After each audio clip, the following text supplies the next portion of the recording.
Hello. Well, our weather's been stuck on repeat a bit over the past few weeks, hasn't it? It's been largely dry and settled with the best of the sunshine towards the west. But things are changing as we head through the latter part of the week and into the weekend. The heat and the humidity are going to build, and there's a chance of some thunderstorms as well. Now, heading through the course of the weekend, these are the sort of temperatures we could see. Mid to high 20s. Very small chance, one or two places possibly getting near 30 degrees. Good morning. Today's weather is very similar to what you had yesterday, but as we head to the weekend, it's going to turn hotter and more humid by day and by night, and we're looking at the chance of some thundery downpours. Good morning both. Good morning to you too. As we head on into the weekend, our weather is changing. What's going to happen is it's going to turn more humid by day and by night. Temperatures, of course, going up, and there's a chance of some thunderstorms. Today we'll see the cloud breaking, a brighter afternoon in store, and it is going to be another dry day. If you're after some rain, potentially some showers developing through the weekend as it turns warmer. You know, sometimes it's quite non-eventful, the weather. You can say, you know, bright skies, high pressure for all. But this morning, we're going to talk about it later. We've got the first health heat alert, haven't we? We've got a potential pollen bomb and then thundery showers as well predicted. You've got a lot to get through. I have, so I'm going to crack on now, Naga, but there is a lot. You're quite right. Good morning, everybody. What Naga was saying is true. We are looking at increased humidity and heat building as we go through the course of the weekend, not just by day, but also by night. And there's a chance of some thunderstorms, some torrential downpours. We won't all see them, but some could have 20 to 30 millimetres of rainfall in a short space of time on Saturday. And as the ground is so dry, that might well lead to some issues with localised flooding. But don't forget, it's also going to be sticky by night as well.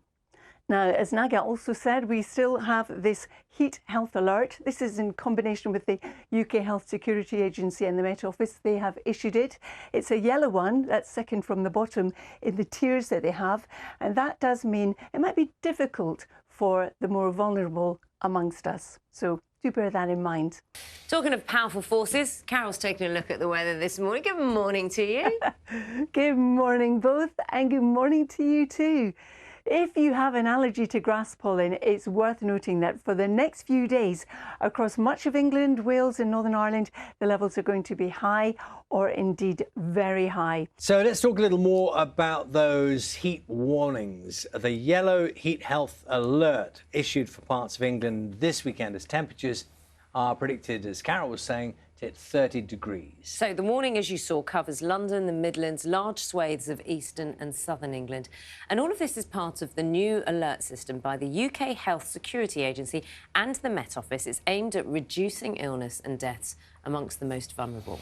So let's take you through the details. There are 4 alert colours: green indicating no risk to health, yellow, which is the warning for this weekend, meaning that heat could affect vulnerable and those with an underlying health condition. Amber means the impact could affect the wider population, likely to be felt across the whole health service. And the most severe, that is red, means a significant risk to life, even for healthy people, with a severe impact across all sectors to be expected. That is not what we're expecting this weekend. No, we're at yellow, yes. the second one down. Nessie has become a symbol of the Highlands. And Lorna Gordon is on the banks of the Loch this morning. Lorna, lovely to see. It's a beautiful morning there. What have you seen?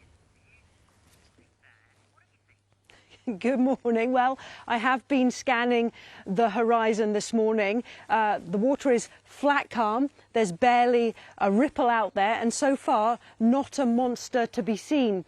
But as you say, it's 90 years since that first recorded sighting, and plenty of people believe there is something out there.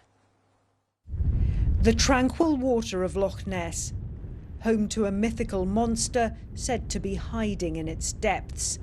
Well, I think that we need to be valuing the food that we're buying. Most food waste happens at the consumer level. And yeah, there isn't lots of margins in the milk that's produced. Consumers aren't paying a lot comparatively for the milk compared to how much it costs to produce. And we need to be valuing the food that we have and not just throwing it away. That's it for now from Prague. But if you want an image that really sums up maybe the mood, not all West Ham fans, understandably, given the night they had of celebrating, are awake just yet, because have a look at the hotel I'm surprised with all the noise we're making that fan up there isn't awake just yet. Maybe I'll go and take them a cup of tea. But yeah, the flag I'm sure will be unfurled and wave proudly as soon as that fan is awake. That's very kind of you to think of taking a cup of tea, Mike. How lovely. Thanks so much. We'll speak to you later. Some sore heads, I imagine. I'm sure there are. Carol, have you had your tea yet this morning? I have indeed, Charlie. In fact, I've got it with me. It's on the floor down there in my mug. And very welcome it is too. Good morning, everybody. This morning starts in the same way that it started the last few days weather-wise. So a lot of cloud for some of us, especially in central and eastern areas, as you can see from our Weather Watcher picture taken in Greater London. But in the west, we're looking at a bit more in the way of sunshine in Cornwall. Heat, but not like that, is going to be here in the UK this weekend. Carol's going to tell us all about it. Good morning. Good morning, both. Good morning to you. Yes, indeed. It's turning warmer as we go through the course of this weekend. Somewhere in the southeast, for example, we could hit 29, maybe 30 degrees, but it's the humidity I want to push by day and by night. That's what's going to make it feel really quite uncomfortable and different from what it's been like in the last wee while. What we have today is high levels of pollen, or very high, across Northern Ireland, England and Wales, and it's likely to remain this way as we go through the next few days. The other thing that will also be high is the UV level across more or less the whole of the country, and again for the next few days. It's a cloudy start to the day for many of us this morning. You can see this from our Weather Watchers picture in Norfolk. And Carol's got some weather for us and some warnings for us as well, Carol. That's right, Charlie. Good morning, everybody. Over the next few days, you're going to notice a difference in the temperature. It will be above average for the time of year, but also the levels of humidity by day and by night, and that's what will make it feel uncomfortable. It's also the chance of some thunderstorms, and we could see some torrential downpours in a short amount of time from those thunderstorms.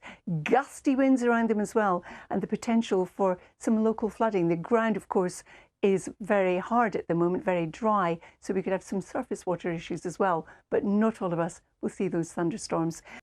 Carol, we're talking about Yes. the Loch Ness Monster next. Have you ever... Why are you laughing?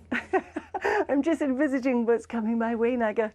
Oh, I don't know what you mean. Have you ever looked for the Loch Ness Monster? Like, obviously you're from Scotland. You were born in Scotland. Yes. I don't know how far from Loch Ness you were. So I know isn't the Loch near you where you were born or where you grew up the deepest in Scotland or something? The deepest freshwater, that's right, it. deepest freshwater in the UK.